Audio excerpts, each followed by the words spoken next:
Edo may binitawang pangako kay Bianzi. Bianzi natulala at hindi makapaniwala sa sinabi ni Edo.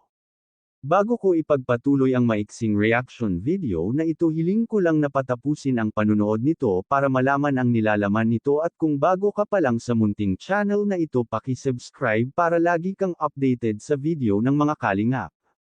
At pakisuportahan natin ang ama ng kalingap na si Val Santos Matubang, Ate Edna Vlog at si Kalingap Rab. Isang mapagpalang araw sa inyong lahat mga kalingap, at shout out nga pala sa patuloy na sumusuporta sa aking YouTube channel, lalong-lalo na sa mga viewers natin na walang sawang nanunood at sumusuporta. Salamat. Mga kalingap, nagtanong nga itong si Edo kay Bianzi kung ito ay naglalakad pa rin pauwi. Dahil kung naglalakad pa rin daw ito sa kanyang pag-uwi, ay siya na lang daw ang magsusundo dito. Ngiti lang ang sinasagot ni Bianzi at sinasabi niya kay Edo na huwag na daw at kaya naman niyang umuwi.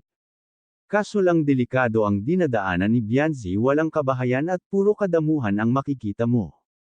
May manggilan ilan na dumadaan ang motor, kaya medyo nakakatakot talaga, maaari siyang aabangan pag dumaan siya at wala ngang kabahayan. Kung maaalala nga natin ang nangyari noon kay Bianzi na pinasok ito ng lalaki sa CR habang naliligo. Kaya ito ang inaaalala ni Edo kay Bianzi, kaso ayaw ni Bianzi na sunduin pa siya ni Edo dahil masyado nang makakaabala, at isa pa malayo si Edo sa lugar nila para pumunta lang sa kanila para sunduin siya sa paaralan. Kaya sinabi ni Bianzi kay Edo na huwag na masyado na daw nakakahiya, at isa pa sanay na daw siya maglakad. Sanay talaga si Bianzi sa hirap at hindi siya maarte at pasosyal na tao.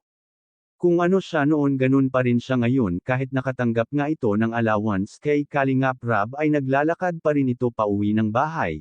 Kalingap Rab labis na humanga kay Bianzi dahil hindi niya ito naririnig na humingi sa kanya kahit wala na itong makain, kaya naman pag dinadalaw ito ni Kalingap Rab ay dinadalhan talaga ito ng grocery.